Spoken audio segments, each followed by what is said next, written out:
So, bawal kasi meron sa loob ng radical sign na index natin is even pero negative yung radicand.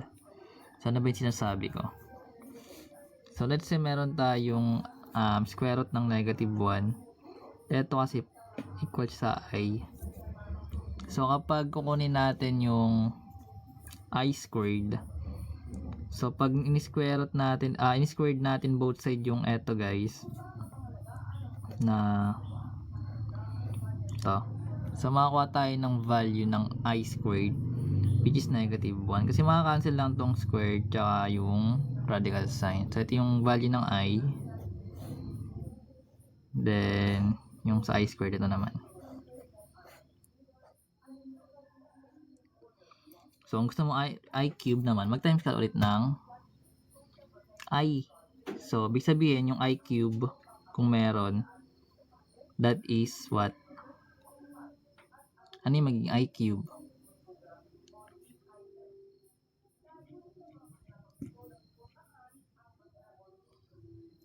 Negative, umiihi. Negative I, that's correct.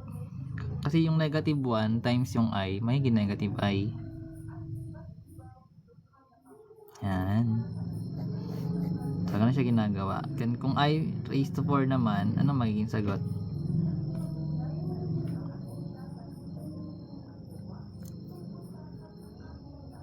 So, magiging 1. Bakit? Kasi kung meron tayong I cube na negative I, times mo rin siya ng I, magkakaroon tayo ng negative I squared.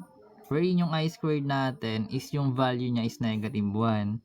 So, magkakaroon tayo dito ng negative times negative 1, which is magiging positive 1.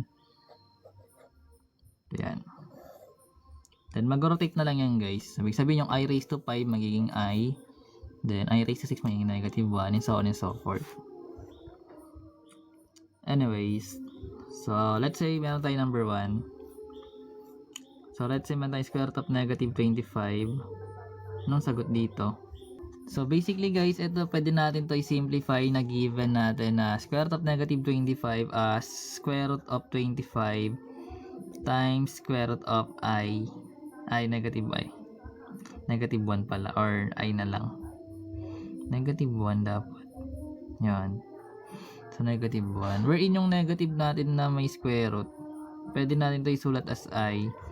Then, ang square root ng 25 is 5. So, which means, combine na lang natin yon, magkakaroon tayo ng 5i. Anyways, mentally, kaya natin gawin yan. Number 2. So, let's say meron tayong square root ng negative 49. Mentally, kaya ito kasi nasimulan na natin ito sa, sa radicals. Pag simplify ng radicals, nagets na natin yun eh. So, ito hindi na ito mahirap. Kaya from the basic,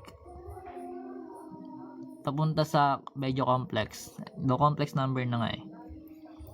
So, magkakaroon tayo ng square root of 49 times yung square root ng negative 1. So, yung 49, that is 7. Then, yung square root ng negative 1 is I.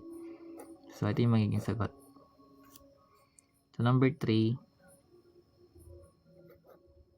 Let's say meron tayong square root of negative 100. So, meron tayong given guys. Oo, pwede dun. Kay engineer. So, meron tayong square root of 100 times square root of negative 1. Then, equals, yung square root of 100 that is 10. Then, yung square root of negative 1 is I. So, siya ginagawa. Actually guys, eto guys, pag nag-multiply tayo ng radicals, minamultiply natin sa loob. Kaya, yung 100 times negative 1, magiging negative 100. So, pag in-split natin yan, yung kakalabasan.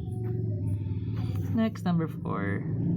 So, let's say meron tayong 3i plus 5i. Pero may ano ako nito guys. May topic ako nito sa YT. Like, kompleto sila lahat. Mga operations. No, madali lang naman. Kasi same lang siya ng ano eh. Ng polynomials. Hindi mahirap. Pinagkakasya ko lang nga eh. Hala ko madali. Ba't mali? Sagot mo. Report. Report yan guys. Si KitKat.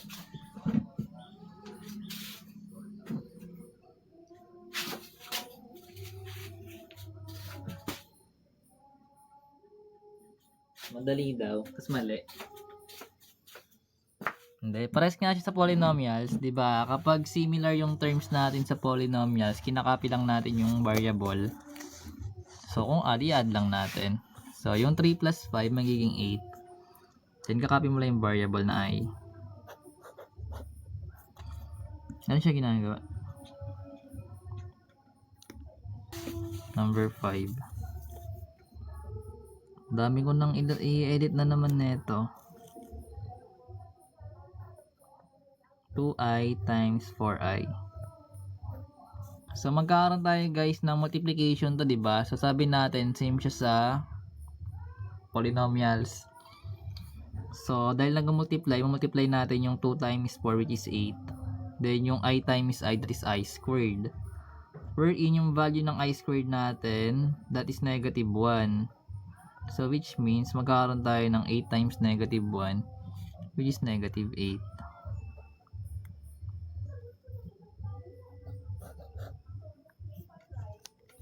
Ano siya ginagawa?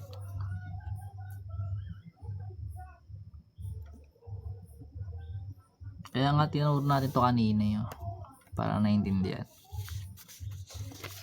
Number 6.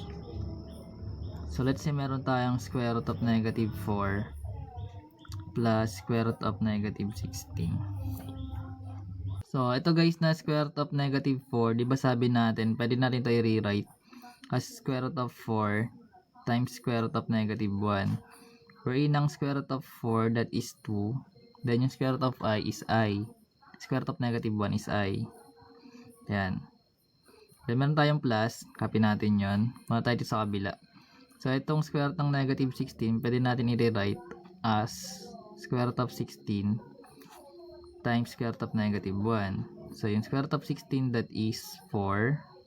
Then yung negative 1 natin na may square root, that is I. So ito yung 4, ito yung I. Tinuro pa no? Kala mo hindi nakikita So yung 2i plus 4i, pwede natin i-combine. So magkakaroon tayo ng 2 plus 4, magiging 6. Then ikakopy lang natin yung variable na I. Kasi nag-add tayo. So magkaiba yung add sa times. Pag binasa mo alam mo gagawin. Siyempre pag nag-times ka, magka-times ka ng mga coefficients. Kapag nag-plus ka, magka-plus ka naman. Babasahin lang yan actually.